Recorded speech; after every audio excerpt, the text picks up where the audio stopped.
Welcome to our comprehensive guide on creating interactive web apps. In this video, we'll explore what they are and why they matter.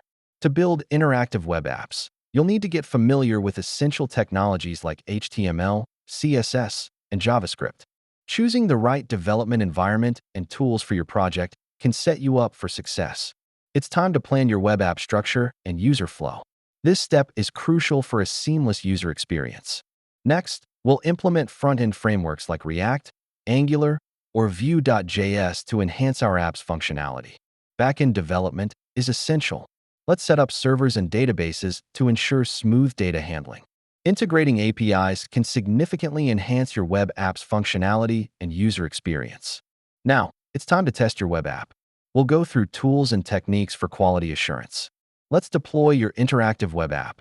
We'll cover best practices and hosting options. Finally, don't forget about ongoing maintenance and updates to keep your web app functional and relevant.